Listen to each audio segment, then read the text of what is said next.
Hi guys, welcome back to my video. तो video का title देखकर आप लोगों को पता चल ही गया होगा कि आज मैं आप लोगों को कुछ स्टडी ट्रिक्स और टिप्स बताने वाला हूं। तो इस वीडियो को आखिर तक देखना। ये मैं इसलिए कह रहा हूं क्योंकि अगर आप एक टिप को जानकर दूसरे टिप को नहीं जानेंगे तो आप कुछ इस्तेमाल कर नहीं पाएंगे, क्योंकि यहाँ पे एक से ट्रिक रिलेटेड होगा। अगर मैं आपको फर्स्ट ट्रिक बताऊंगा तो वो सेकंड ट्रिक में रिलेटेड होगा, अगर मैं आपको सेकंड बताऊंगा तो थर्ड ट्रिक में रिलेटेड होगा ही होगा। तो वीडियो को लास्ट तक देखना। अगर आप हमारे चैनल पे नए हैं तो हमारे चैनल को सब्सक्राइब और लाइक जरूर कर देना। तो चलिए गाइस, वीडियो को शुरू करते हैं।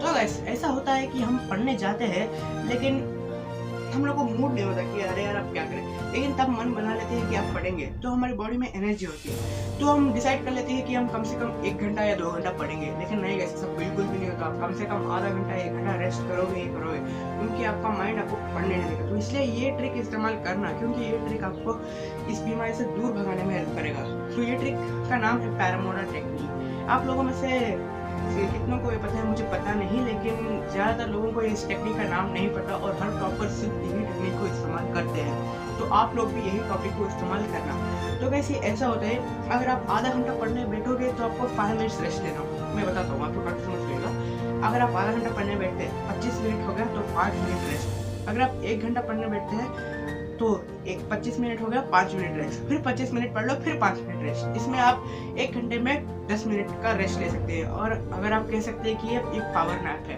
तो दरअसल चाइना में स्कूल में ऐसे ही पावर नैप्स दिए जाते हैं। हाँ, कम से कम एक दिन में 1 पीरियड सोने का होता है, क्योंकि अगर हमारा माइंड एनर्जेटिक नहीं होगा तो हम पढ़ेंगे कैसे।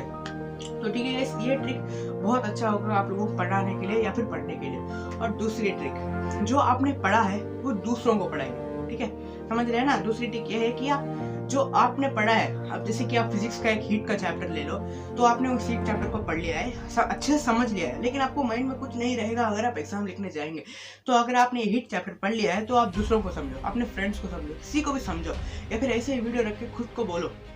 ठीक है, या फिर ऐसे बुक पकड़ के तुम समझो, किसी को समझो, ऐसे पढ़ के समझो। ठीक है, क्योंकि ये साइंटिस्ट ने ये प्रूफ किया है कि अगर आप खुद से पढ़ते हो और दूसरों को समझाते हो तो आपको और भी अच्छी तरीके से याद रहेगा।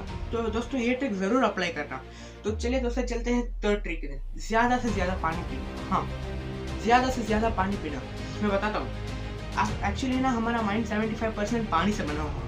अगर आप पढ़ने बैठेंगे तो आपके माइंड को स्ट्रेस लगेगा, क्योंकि आप ज़्यादा से ज़्यादा देर तक पढ़ नहीं पाएंगे। तो क्या होता है, अगर आप आधे घंटे पढ़ने बैठते हैं तो क्या होगा, आप पढ़ेंगे तो आपके माइंड को स्ट्रेस होने लगेगा, आप डीमोटिवेट होते हैं कि ये क्वेश्चंस कितने बड़े हैं, चैप्टर कितना बड़ा है। तो आप क्या करना था, पानी पीना। अब स्ट्रेस होने के बाद हमारा माइंड वाटर लेवल को कम करते जाता है, तो पानी पिएंगे ना, थोड़ा एनर्जेटिक फील होगा। ये मैंने खुद अपने मैथ्स एग्जाम के पेपर फॉलो किया है। तो ये ट्रिक बहुत ही एनर्जेटिक है, आप इसे जरूर फॉलो करिएगा। तो चलिए बढ़ते हैं हमारे 4 ट्रिक्स। Make notes. दोस्तों, मैं ऐसा नहीं कह रहा हूँ कि अगर टीचर वहाँ पे बोर्ड पे समझा रही हो तो आप नोट्स बनाएं, जो बोल रही हो वही लिख दे।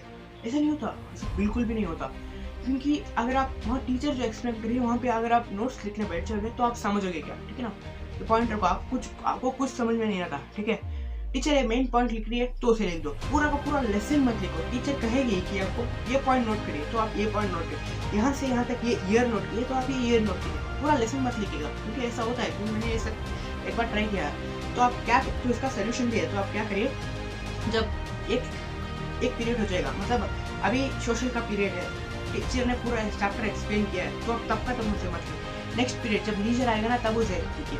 क्या आपको क्या होता है ना, जैसे कि अगर आप टीचर ने अभी आपको पढ़ाया है तो लीजर के टाइम पर जो टीचर ने पढ़ाया है वो याद कीजिए, रिकॉल कीजिए और वही पेपर पे लिखिए। क्योंकि लिखने से क्या होगा ना, आपको याद भी रह जाएगा और नोट्स भी बन जाएगा। समझ आ रही है ना बात। जब टीचर बोले तब इंपॉर्टेंट पॉइंट्स को नोट डाउन करना, ना कि पूरा लेसन को एकदम भर दिया। जब टीचर पीरियड खत्म हो और टीचर बाहर जाए, जब लीजर पीरियड आए तो सब कुछ रिकॉल करो, रिकॉल करके सब पेपर में लिख दो और फिर उसे घर लेके आके एक दीवार पर चिपका देना, क्योंकि एक नोट्स की तरह। क्योंकि एग्जाम के टाइम पे ना नोट्स बहुत काम आती है। पूरा का पूरा चैप्टर रटना नहीं होता, पढ़ना नहीं होता। रटना या पढ़ना दोनों सेम ही है दोस्तों। पूरा का चैप्टर पढ़ना नहीं होता, नोट्स देख लिया, चैप्टर समझ में आ गया, क्वेश्चन आंसर्स पढ़ लिया, हो गया। और एक और बात दोस्तों, सोशल में मैं कहता हूँ कि आप मैप्स याद रखो, मैप्स याद रखो। मैथ्स में दिए हुए स्टेट्स, कंट्रीज, ये सब याद रखो, क्योंकि सोशल में ना आराम से 5 मार्क्स सिर्फ मैथ्स में आ जाएंगे। ठीक है ना।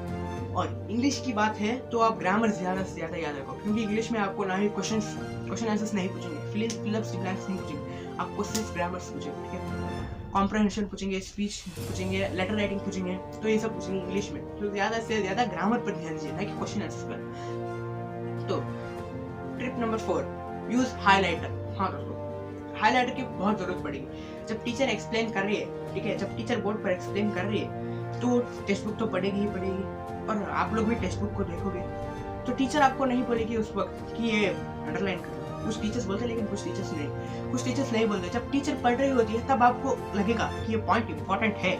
अगर ये पॉइंट इंपॉर्टेंट है तो आप उसे हाईलाइट कर लो, तब का तब हाईलाइट कर लो, ठीक है दोस्तों। आप कोई भी हाईलाइटिंग कलर्स ले सकते हो, जैसे वायलेट में वायलेट यूज करता हूँ, ठीक है। तो और है ना, एक और बात, आप अपने टेक्स्ट बुक्स को कलर से भर दो। हाँ, आप कम से कम 2 हाईलाइटर्स ले लो, एक ऑरेंज और एक वायलेट, आपको जो आप पसंद लगे वो बोले ना, मैंने ये 2 लिया था। क्या होता है ना, हमारे आंखें ज्यादा से ज्यादा ब्लैक कलर में जो लिखा होता है प्रिंटेड लेटर्स में, वो पढ़ने में बहुत मुश्किल होती है, बहुत मुश्किल होती है, कुछ समझ में नहीं आता। अगर वही पॉइंट्स हाईलाइटेड में रहेंगे, यानी कि कलरफुल में रहेंगे, तब मजा आएगा पढ़ने में। हाँ, तो दोस्तों ये ट्रिक्स और टिप्स जरूर फॉलो करना, को सब्सक्राइब और लाइक जरूर कर दीजिएगा। तो आज की वीडियो में बस इतना ही गाइस, मिलते हैं अगली वीडियो में।